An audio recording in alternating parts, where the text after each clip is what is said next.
as you can see, warm-up is now over. Please no more deliveries. The pit setters will begin to set full rank here. Just a reminder, bowling fans, use of flash cameras and signing of autographs is strictly prohibited during competition. In addition, if you have a cell phone, please turn that to the silent mode. The players are susceptible to stray noises while on the approach. Again, the tile area is considered the field of play. We ask that you not enter the field of play. Bowl TV will handle full live streaming rights of this year's Senior Masters. You may not live stream on any social media platform during this competition. Okay, players, if you need arrows reversed, please call the front desk. We have to do it from up here. It will not work from down below, so please call the front desk if you need your arrows reversed. All right, bowling fans, 10 pins on the deck, scoring arrows up. How about a great send-off for the scoring match play? Thank you and good luck.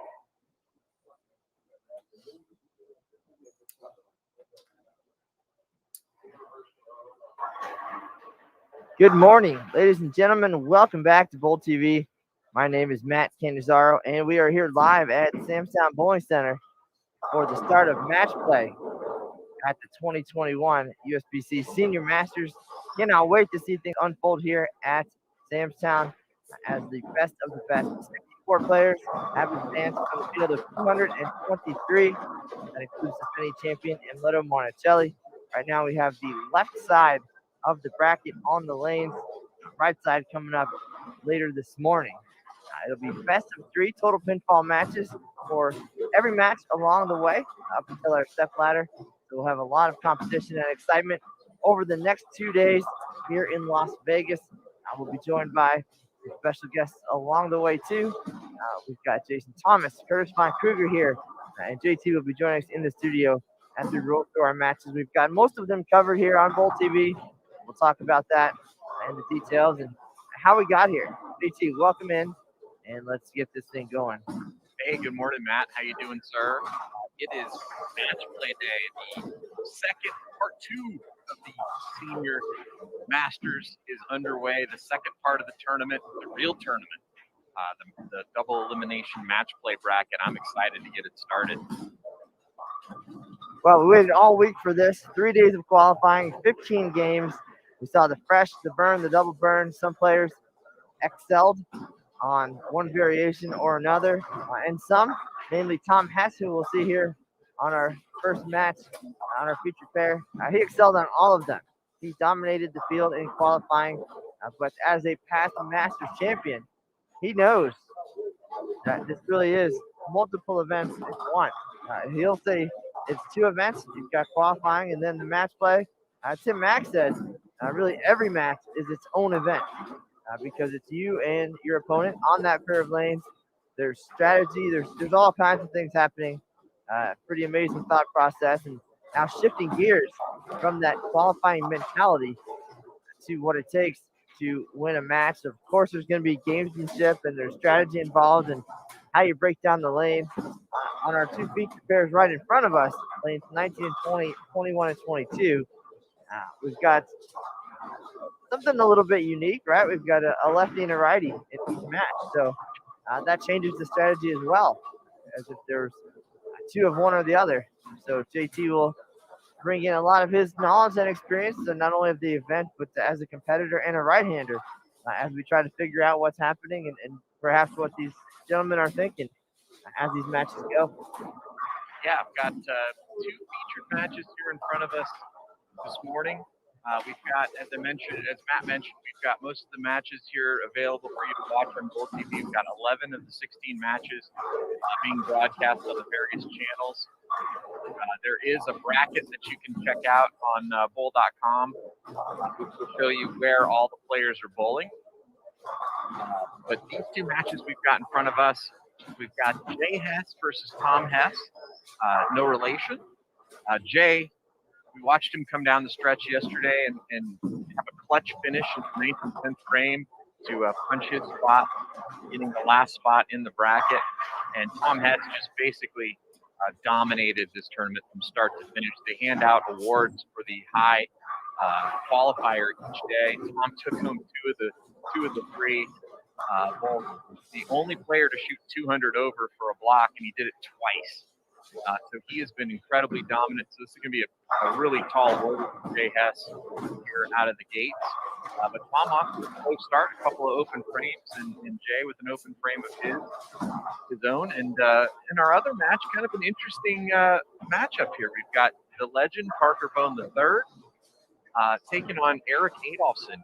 Eric is a former champion on the PBA tour. And a little interesting tidbit, the last time Eric bowled Parker Bohn in a PBA event was in 1992 when he won his one and only PBA title. And let me get I might have the dates wrong on that. No, it was 1992, the Seattle Open, and Eric bowled Parker Bohn in the position round for a spot on the show, and had to win the match to make the show and knock Parker off. And he beat him 258-54 to get the spot on the show, and then went up the stepladder to take home his one and only PBA title.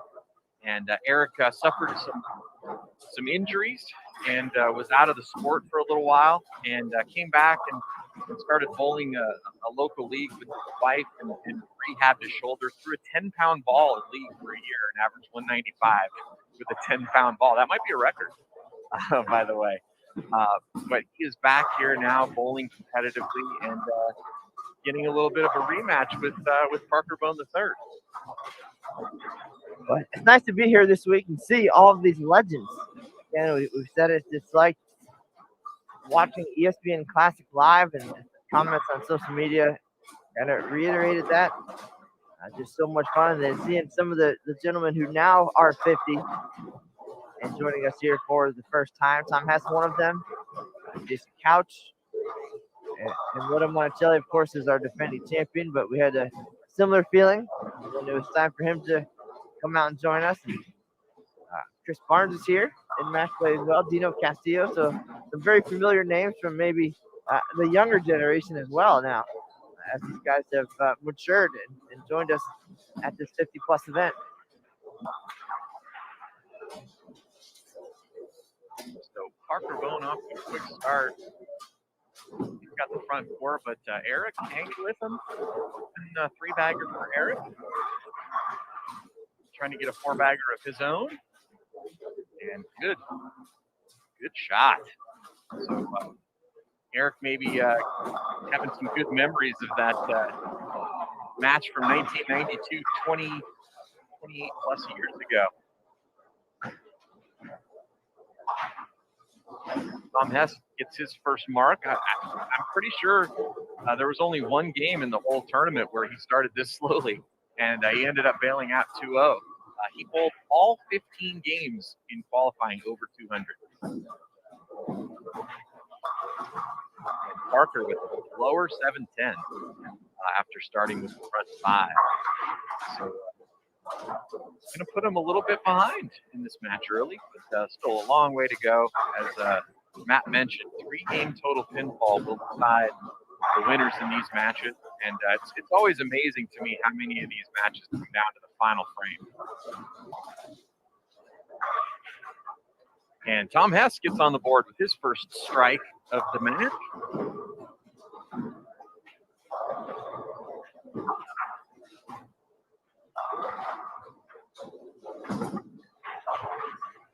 And Jay Hess steps up looking for the first double here to take an early lead. Tom Hess just seems like he's had 260s up his sleeves all week. You just never know when at this point when he can get lined up and shoot some big scores. So Jay's going to have his hands full here, as we know. Parker Bohn bounces back from that lower 710 strike. Some of our other matches, if you want to check those out, I did post in the Bold TV chat listing of where all the matches are taking place. Go ahead and run that down for you guys here. On 7 through 10, we have Forkel versus Burkett, John Burkett, the former baseball pitcher, and Eric Forkel, former PBA Tour champion. We have Miyamoto versus Hansen on that set of channels as well. On 11 through 14, we've got Marsala versus Sullivan. On 15 through 18, we've got Rosenberg versus Countess. 19 through 22, you're watching that one currently, so we'll go ahead and skip over that one. But on 23 through 26, we have Couch versus Johnson, and Jason Couch did want me to mention the Washington football team's victory last night, so I promised him I would do that. Huge fan of the team from Washington there. On 27 through 30, we have Chris Barnes versus Alvin Liu. On 31 through 34, we have 2 matches. We have Castillo taking on De Benedetta, and we have Reed versus Manili. And then on 35 through 38, we have Boresch versus Cove. So those are our matches that we're featuring here on Bowl TV. We have another 5 matches going as well, which you can follow on the live scoring. And the link to that is available. If you go to bowl.com/Senior Masters, there's a page, an information page that will give you all of the standings, the oil pattern, and the link to the live scoring that you can watch there. Question in the chat about Tommy Jones, asking if he's PBA 50 eligible. Not quite yet. Tommy's still got a few years to go, but and I'm sure that makes all these guys that are bowling here this week very happy that he's not eligible just yet.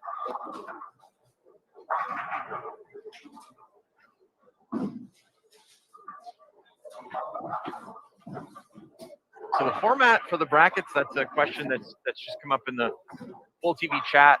It is a double elimination bracket. So you have to lose twice to be out.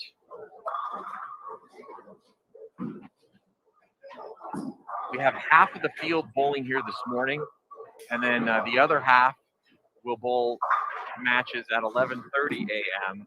And then the winners of the matches here and the matches at 11:30 will bowl another round after that. And then basically we'll have 16 matches per round all the way through the day, and then big messenger there for Tommy Hess. So he catches the turkey. So he seems to have it on track now, and now Jay going to need to get himself going. But we will have 16 matches per round all the way through the 9 a.m. round tomorrow. And then we'll start to whittle down. 32 players will make it through today. So basically half of the field of 64 who made it into the bracket will survive the matches today. And we will bowl all day tomorrow to determine our top 5 for the stepladder finals that'll take place on Sunday at 1 p.m. Eastern time, right here on Bowl TV. So that is the format. It's very difficult to make it to the show if you should happen to lose early and move into the elimination bracket. I've seen it happen. I've seen it done. Unless your name's Chris Warren. Yeah, Chris Warren did it. Walter Ray did it a few years back and ended up making it to the title match and losing to Wayne Webb that year. But I believe you need to win 9 matches if you lose this first round to make it title match, which is it's a lot of bowling and against some really, really difficult competition. So you do want to stay in the winner's bracket for as long as you possibly can here at the Senior Masters.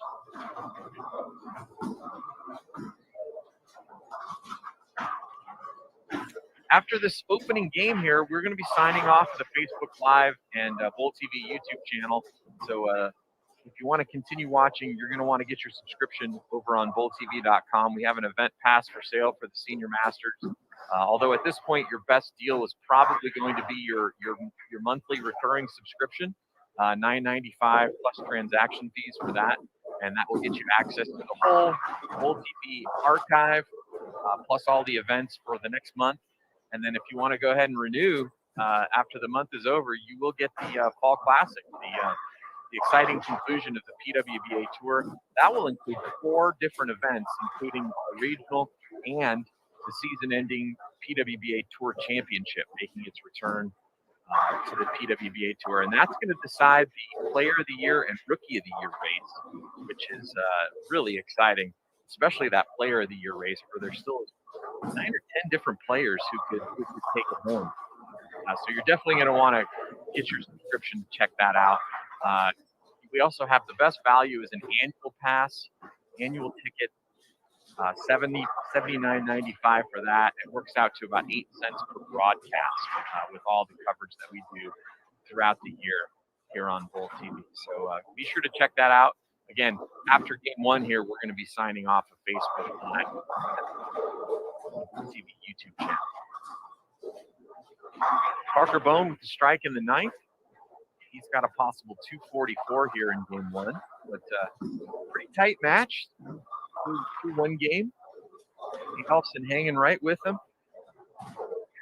And over on our other featured pair, Chucky Hess has started to do what he's been doing all week, which is string strikes. And looking for a 5-bagger here in the 8th frame. And looking to put Jay Hess really behind after just one game. And he didn't like that one.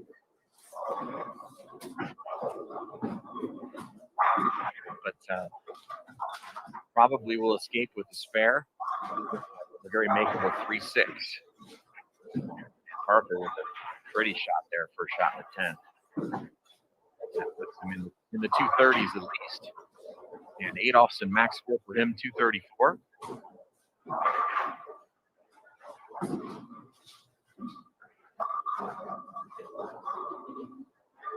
Hess able to convert on the 3-6 and currently pacing 205. Again, he has not bowled under 200 this whole tournament. You know, in a tournament where it took 200, a 200 average to make the cut, with 230 of the best over 50 bowlers in the world, with names like Pete Weber and Chris Barnes and Emleto Monticelli, Jason Couch, Walter Ray Williams Jr., Norm Duke. I mean, basically, you know, a who's who of the greatest bowlers of all time. He's the only one in the field to escape 15 games without one game under 200. So pretty impressive bowling for Tommy Hess, and he's riding a wave of confidence right now, coming in as the senior U.S. Open champion. As I said, he knows the situation and the format and the mentality coming in, and I think honestly, strategically, and I know Jay Hess has been around for a minute, and obviously is very talented and able to secure his spot here. But I think the best thing that could have happened to Tom Hess in this situation was how this game started, open, and then put the pedal down, right?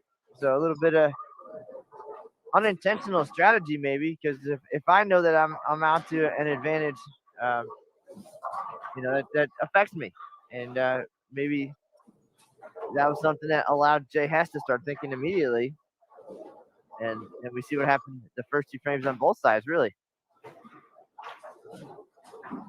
So Adolphson with the nice messenger first shot in the 10th. That one not able to knock out the 10 pin, but he'll be in the 20, so just a 20 pin deficit after 1. So I think he's probably got to feel pretty good about that. Parker with a big game. I think Eric fortunate that Parker left that 7-10 in the middle of the game. Otherwise, he'd be staring at a 278. But nice start here for Eric, and Tom and Jay will finish up on 19 and 20, and then we're going to be signing off of Facebook Live and the Bowl TV YouTube channel. Remember, just all you got to do is go over to bowltv.com. If you already have a subscription, you can watch the rest of the coverage. If not, be sure to sign up. Tell all your friends to sign up. If you're a fan of bowling, it's about the best $10 a month you could ever spend. And if you buy the annual, it's less than $8 a month. So great value. Tommy Hess needs a couple of marks here to keep that string of 200 plus games going, and he's going to have a pretty good sized lead, it looks like, after game number 1.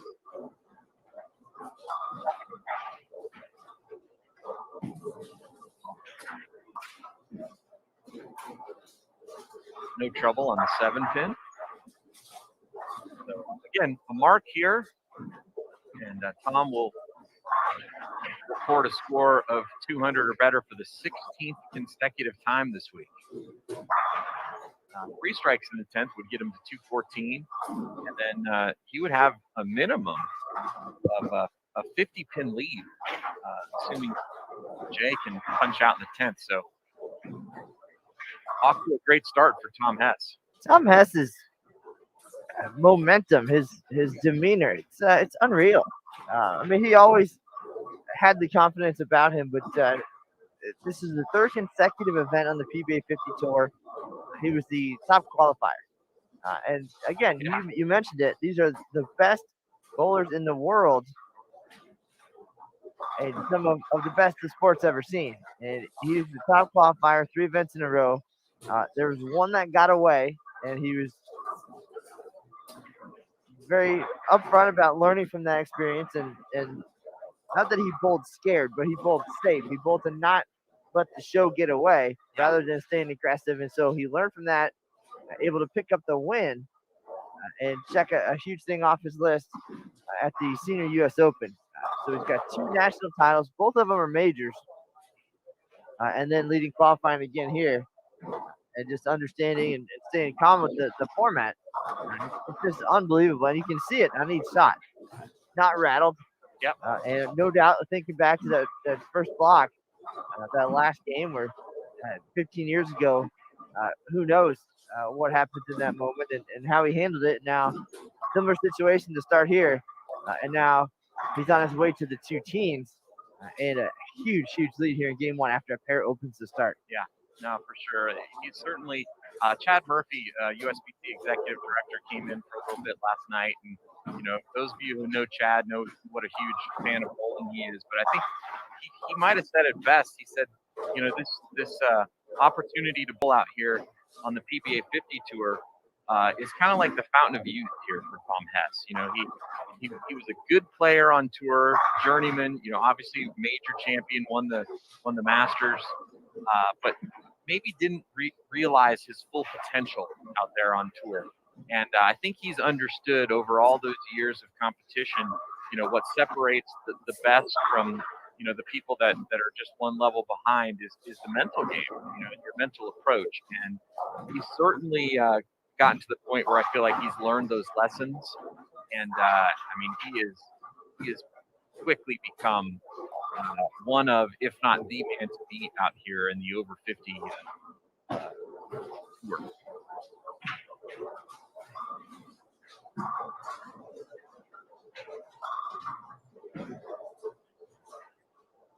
JT, this one on 1920, Hess versus Hess.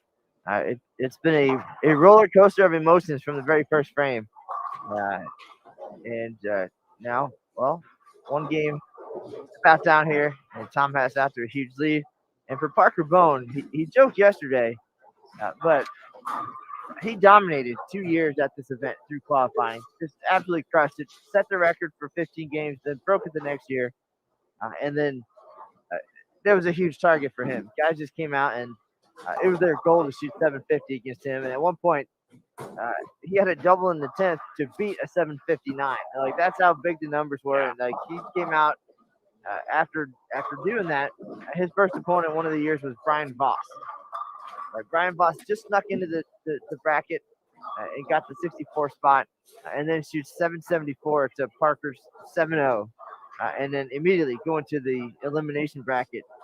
So he wants this one. Parker definitely wants this event and he knows what it takes. He's been there in the Masters, but his luck, I guess, at that point has seemed to run out after the qualifying portion of this event, despite bowling as well, if not better, in the match play. And people just step up against him because he's one of the best, no doubt. Like, as we said many times this week, in other regards to be the best, you have to beat the best, and they step up for it. All right, folks, that's going to do it for our, and I totally agree with what you're saying there, Matt. And we'll see if Parker can make a deeper run into the tournament this year. But in order to keep going, you're going to have to join us over on BullTV.com. So we're going to sign off and say goodbye to our friends here on Facebook Live.